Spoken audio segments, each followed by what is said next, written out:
بنت فقيرة قوي وغلبانة ومسكينة وما عندهاش لا أب ولا أم ولا أخوات، وكانت في بلد فقيرة خالص خالص، وقالوا لي عندها كانسر، وكان عندها 19 سنة ولا حاجة. قالوا لي لكن أي حد تعبان في البلد كلها يروح يقعد جنبها يتعزى، تقرأ له البايبل سواء مسيحيين أو مسلمين، وتريحه خالص ويمشي، وهي إيه نايمة على السرير ما بتتحركش، مش قادرة تتحرك. فقلت اروح ازورها. المنطقة معفنة ما تتدخلش، والمجاري ضربة، والدنيا فقر، يعني في منتهى الفقر. دخلت البيت ما فيهوش حاجة خالص، يعني غلابة غلابة. هو راجل جزماجي بيصلح الجزم وعنده قرطة عيال وخد دي فوقيهم عشان ياخد باله منها لان اهلها ميتين وكده. وبتقول لهم، بتقول للراجل ومراته وماما وبابا، يعني هم قرايبها من بعيد. دخلت لقيت البنت نايمة على السرير زي الملاك، وشها ملائكي كده، ترتاح لما تبص لها. فقلت لها ازيك عاملة ايه؟ يعني كان عندها كانسر في العظم. قالت لي اشكر يسوع يا ابونا انا حلوة قوي، اشكر ربنا انا احسن من ناس كتير غلابة. طب هو كان ناقص ايه يجيلك تاني؟ يعني اب وام واتاخدوا، اخوات وما فيش، غنى ورايح خالص، الفقر كله عند حضرتك، وزاد وغطى كانسر كمان، ايه تاني؟ وبتقول لا انا احسن من ناس كتير اشكر يسوع. حلو. فقلت لها نشكر يسوع. قولي لي انت عملتي اي تحليلات ولا حاجه؟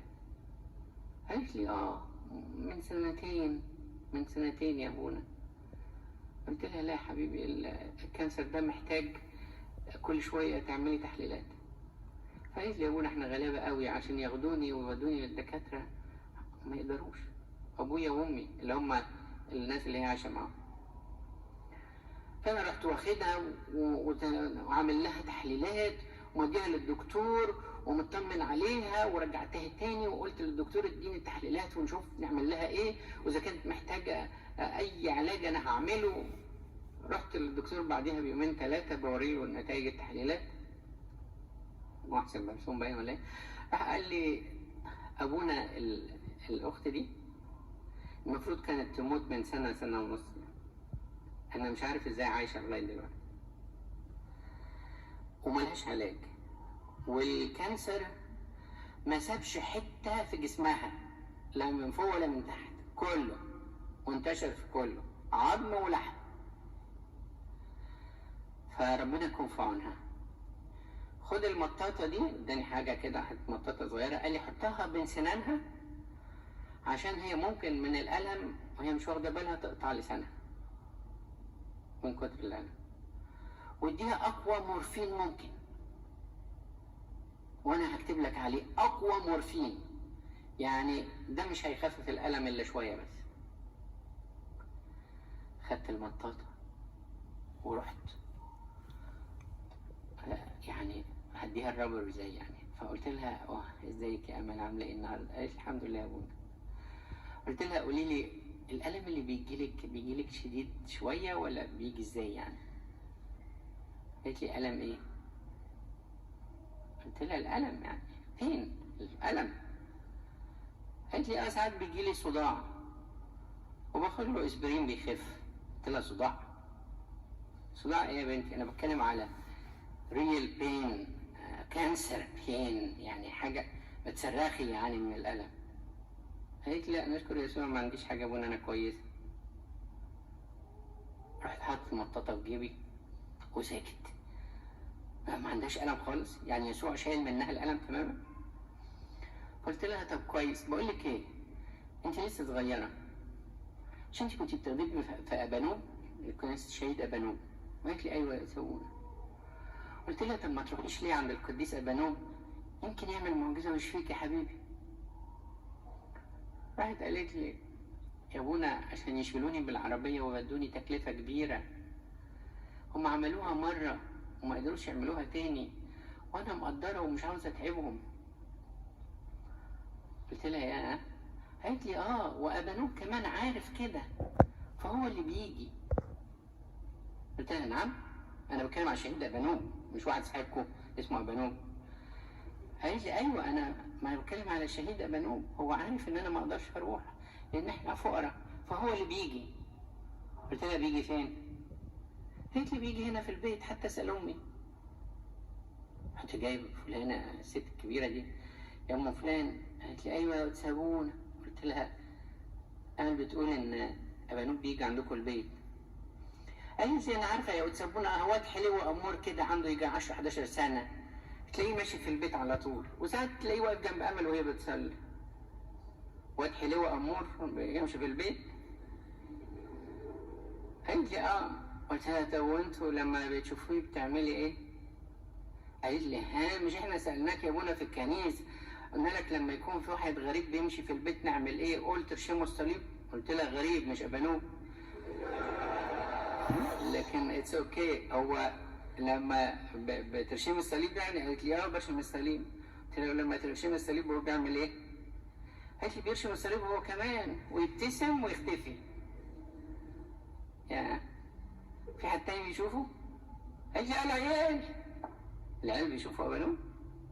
قالت لي بس لما يكون واقف جنب امل في السرير وهي بتصلي احنا ما بنجيش ناحيه الاوضه خالص، بيحترموا ابانوب. يعني ابانوب بيجي ويظهر ويبقى معهم في البيت وبيقف جنبها، وما خفتش بس هو شايل القلم.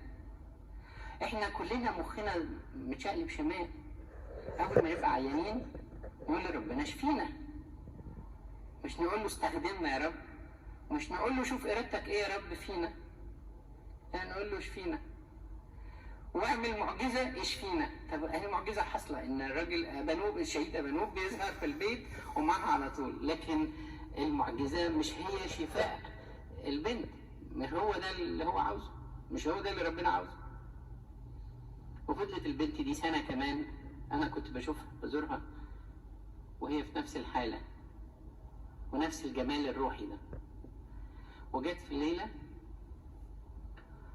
الساعة 12 واحدة بالليل، راحت مصحياهم كلهم وقالت لهم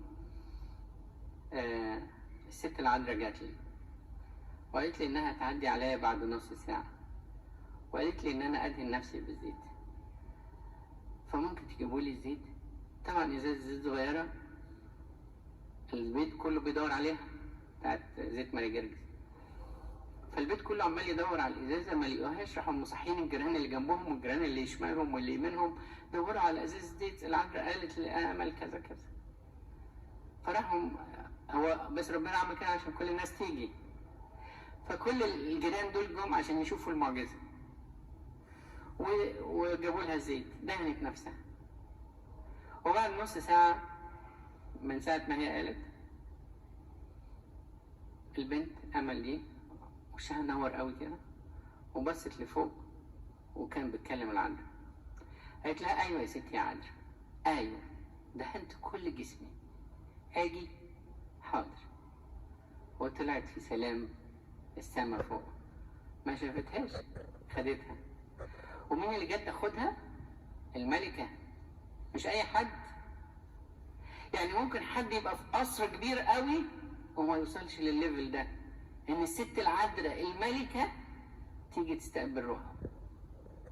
الفلاسفة والعلماء اللي عمالين يقرفوا نفسهم ويقرفوا الناس حواليهم يجوا ناحية الحتة دي ما يلاقوهاش. البساطة مش موجودة زي البنت الغلبانة دي، وانتهى البساطة.